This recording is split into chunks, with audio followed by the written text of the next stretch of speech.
Morfologia. Muito bem, chegamos na parte da morfologia para que possamos entender o que é a morfologia e qual é o papel dela na nossa vida dentro dessa perspectiva do português com emoção.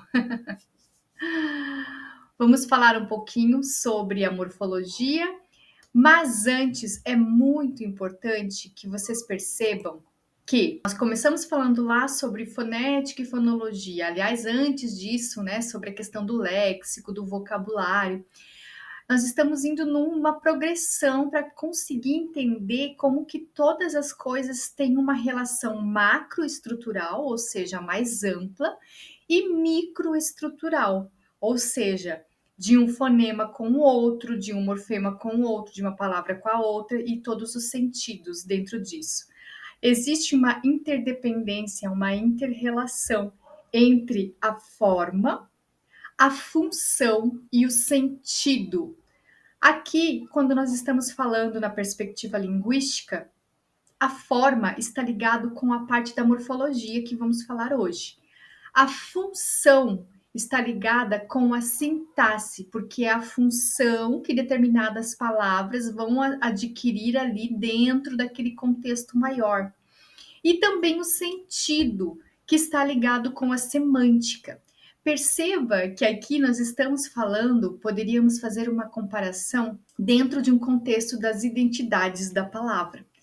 Ela vai se desdobrar em formas, em funções e sentidos. É igual quando nós estamos falando sobre as nossas identidades. Eu sou mulher, tenho a profissão professora, sou casada, percebe? Todas essas correlações identitárias estão colocadas nas palavras. E aí a gente vai vendo as correlações entre umas coisas e outras, ok? Eu digo isso porque, a partir desse ponto que estamos aqui nos trabalhando para nos tornarmos investigadores críticos da nossa própria língua, nós sempre devemos analisar a forma, a função e o sentido dentro daquele determinado contexto. Senão, nós podemos incorrer em alguns desvios, tanto da parte da escrita, quanto da parte da fala, quanto da parte da interpretação textual, que também é muito importante. E muitas vezes os estudantes falam: a gente não trabalha muito interpretação textual. Na verdade, a gente está interpretando o tempo todo. E é aí que entra o papel da morfologia também, não apenas, obviamente. Mas vamos lá. Morfologia. A palavra morfologia pode ser dividida em duas partes, e aqui já estamos falando uma questão autoexplicativa mesmo. Morfo significa forma e logia significa estudos. Então, a morfologia na linguagem é o estudo das estruturas ou formas, das formações e das flexões das palavras. A morfologia está ligada com as palavras. A sintaxe vai estar ligada com as sentenças, frases, orações, períodos. E a semântica vai estar ligada com o sentido dentro de todo esse contexto maior. Bom, o que acontece? Cada partezinha de uma palavra pode nos contar uma história. E aqui é interessante que a gente tenha pelo menos esse sentido mais amplo, como eu disse, nós não vamos nos tornar morfologistas, nem foneticistas, nem pessoas que estão ali, a menos que você se interesse por esse assunto e siga adiante. Pode fazer isso, porque realmente é uma área maravilhosa.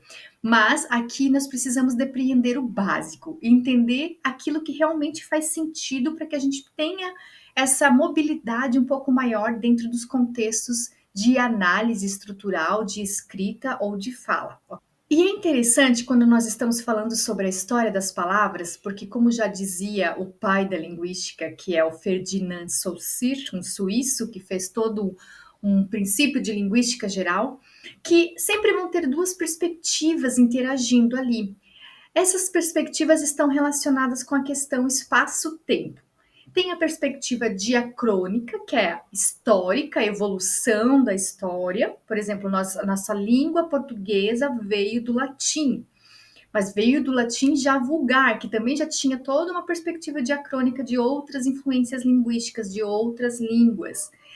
E aí tem a perspectiva sincrônica, ou seja, localizado num determinado espaço-tempo, recorte temporal espacial. Estamos falando do momento presente. Geralmente, sincrônico vai estar relacionado com o nosso tempo presente. Mas elas sempre estão interagindo mais ou menos inconscientemente. Só que por que é interessante a gente entender? Porque muitas vezes a gente pensa assim, ok, a nossa língua portuguesa derivou do latim, mas ninguém aqui fala latim. Então, como é que eu vou entender o significado, o sentido, as formas? Percebe que aí a gente teria um problemão, digamos assim, para lidar? Mas a gente tem, ao longo da história das palavras, a gente consegue circular, por exemplo, hoje, dentro de um contexto em que eu olho para as palavras e consigo entender ali, a partir desse espaço-tempo, século XXI, ano de 2024, o sentido de determinadas palavras. Isso fica muito especificado nas gírias, por exemplo, né? A gente tem umas gírias que ela era um pãozinho. Eu não sei se você já ouviu isso. As gírias, elas contam muito sobre essa questão diacrônica, ou seja, falam da nossa idade. E hoje, quando alguém vai falar que uma pessoa é bonita, ela vai usar outra gíria.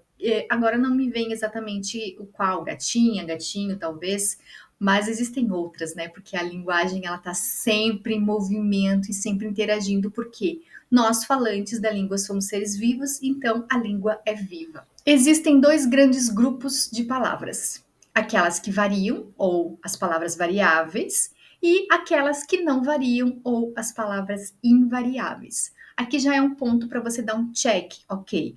Dentro das palavras da língua portuguesa, existem dois grandes grupos: as palavras que variam e as palavras que não variam. No grupo das palavras variáveis, nós temos os maiores números de palavras, obviamente, que são, podem entrar aqui os nomes e os verbos. Dentro dos nomes, a gente pode ver substantivos, adjetivos, pronomes, artigos e numerais. E os próprios verbos e todas as suas derivações. Já nas nossas queridas palavras que não variam, que não mudam, nós temos as preposições, as conjunções, os advérbios e aqui a classe de palavras que é meio polêmica, mas na gramática tradicional as interjeições são consideradas uma classe de palavras.